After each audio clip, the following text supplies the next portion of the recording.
है, संघ के नहीं है। संघ को सांप्रदायिक कहने वाले राजनीतिक दल के नेता है। उन्होंने मुझे पूछा कि भागवत साहब, आप लोग सच्चर कमेटी का विरोध क्यों करते हैं? अरे देखिए, भारत के सबके सब मुसलमान हिंदू हैं, कोई अरबस्तान से आया नहीं, स्वभाव से भी हिंदू है। देखिए, मुसलमान बन गए, लेकिन भजन के बिना चैन नहीं पड़ता तो कव्वाली लाई। मूर्ति पूजा की आदत लगी है तो मजार कब्र की पूजा शुरू हो गई।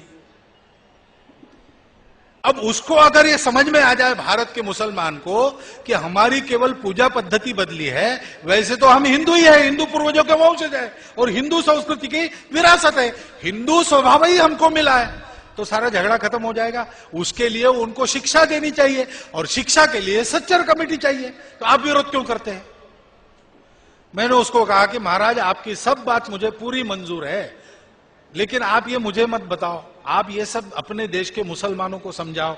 जिस दिन वो आपकी बात मान जाएंगे, उस दिन हम सच्चर कमेटी का विरोध करने वाला हमारा प्रस्ताव वापस ले लेंगे। और बात सही है, यहां कौन माइनॉरिटी है भाई?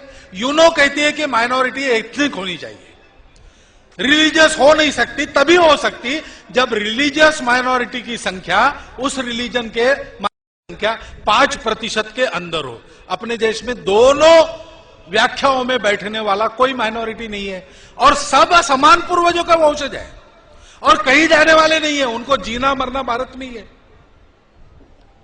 बस एक ही बात है कि इस देश के स्वभाव में जो उदारता है उसको लेना है, मतांतरण बंद करना है, कट्टरपन छोड़ देना है, बाकी मतों के मानने वालों को हीन बताने वाले उनके विचार में जो अंश है उसको निकाल देना है। भारत के पूर्वजों को अपना मानना, भारत के इतिहास को अपना मानना, भारत माता के लिए जीवन है ये मानना।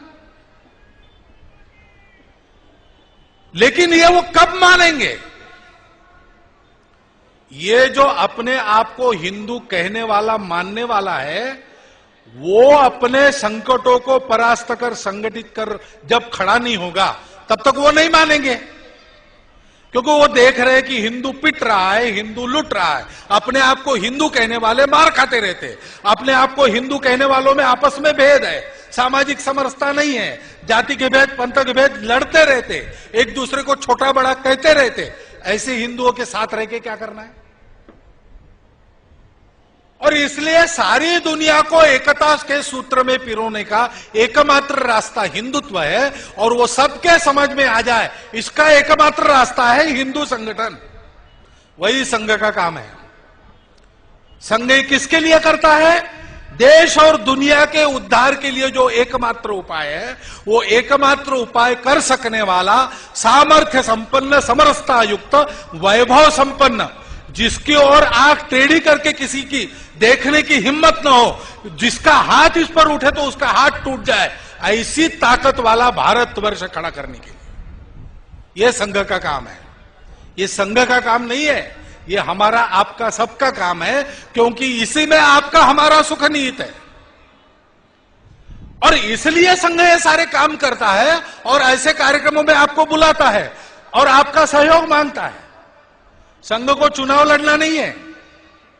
आजकल राजनीति के साथ जोड़ के संघ को बहुत देखा जाता है। संघ का राजनीति से कोई संबंध नहीं है। मैं भाग नहीं रहा हूं।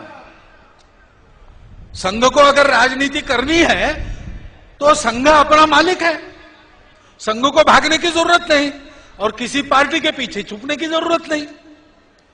लेकिन संघ को जो काम करना है वो राजनीति से हो नहीं सकता। आज की राजनीति समाज को तोड़ती है और इसलिए अपने जन्म से सोच समझकर सब प्रकार की राजनीति करने की ताकत संगठन और कार्यकर्ताओं की होने के बाद भी संघ जानबूझकर चालू राजनीति, पक्षीय राजनीति, चुनाव की राजनीति से दूर रहता है। अब संघ का सामर्थ्य बन गया है तो राष्ट्रहित में देश की राजनीति चले, ऐसा प्रभाव कभी कभी अपने आप पैदा होता है। अपने आप होता है, कहना नहीं पड़ता कुछ।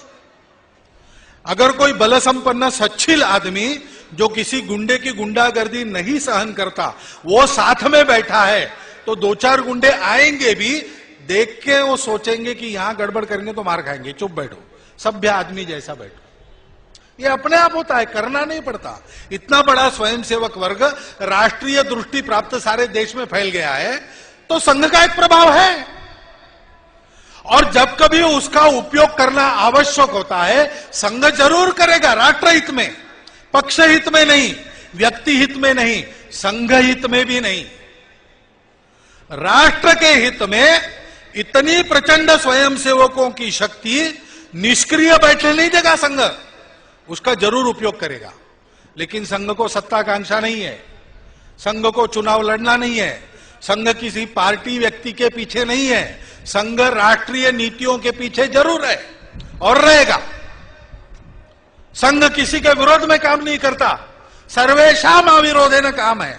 ये मुसलमानों की, ईसाइयों के विरोध में काम नहीं, हिंदू हित में काम है। संघ किसी का विरोध नहीं करेगा, किसी को नहीं डराएगा, लेकिन संघ स्वयं भी नहीं डरेगा और हिंदू को किसी को डराने नहीं देगा, हिंदू हित में काम करेगा। संघों को अपने लिए कुछ प्राप्त नहीं करना है, संघ को देश के लिए सब कुछ करना है, और इसलिए संघ आपको बुलाता है। नहीं तो आज संघ जितना है संघ के लिए बस है, संघों को और कुछ नहीं चाहिए। लेकिन हम आप अपना देश और दुनिया, उसके उद्धार का दूसरा मार्ग नहीं है। और इसलिए यह आह्वान संघ का सारे समाज को है कि संघ के कार्य के इस मर्म को समझिए। संघ का नाम नहीं सुना ऐसा दुनिया में भी कोई नहीं है। हर सोचने समझने वाला आदमी आरएसएस का नाम जानता है, लेकिन आरएसएस के काम को समझिए, केवल कार्यक्रमों पर मत जाइए। इन कार्यक्रमों के माध्यम से संघ जिस विचार को उत्पन्न करता है लोगों के मन में, और उस विचार के अनुसार व्यवहार करने वाला बलिष्ठ मन, शरीर, बुद्धि तैयार करता है। उस मर्म को समझिए और उस मर्म को समझकर संघ के केवल हितैषी बनकर काम नहीं चलेगा। संघ के संस्कार को संघ के कार्यक्रमों में आकर प्रत्यक्ष ग्रहण करते हुए संघ के सहयोगी कार्यकर्ता बनना पड़ेगा। खुला दरवाजा है संघ का, कोई छुपा काम नहीं है, कोई सीक्रेट नहीं है। हाँ, एक फॉर्म है, उसके अनुसार हम चलते हैं। दरवाजा खुला है, मन मर्जी आप आ सकते, मन मर्जी वापिस जा सकते, कोई डिसिप्लिनरी एक्शन वगैरह नहीं है, सब मन मर्जी का काम है। आइए 2 साल देखिए, 2 साल में अगर आपके ध्यान में आ गया कि आज मैंने भाषण में जितनी बातें कही उसमें से एक बात गलत है, तो आपके मर्जी के अनुसार आप बाहर जाने के लिए स्वतंत्र हैं। लेकिन दावे के साथ मैं आपको कहता हूं, पहले साल में आपको इन सब बातों की प्रत्यक्ष अनुभूति संघ में मिलेगी, भाषण नहीं। संघ के कार्यकर्ताओं के, स्वयंसेवकों के व्यवहार से इस बात का प्रत्यक्ष साक्षात्कार आपको मिलेगा। और इसलिए देश दुनिया की समस्याओं का निवारण करने के लिए और स्वयं का जीवन अच्छा बनाने के लिए यह जो आज उपलब्ध दुनिया के लिए एकमात्र रास्ता है, उस रास्ते के सहयोगी पथिक बनने का आह्वान करता हुआ मैं अपने 4 शब्द समाप्त करता हूं। धन्यवाद। सावधान, उत्तिष्ठ, आरम।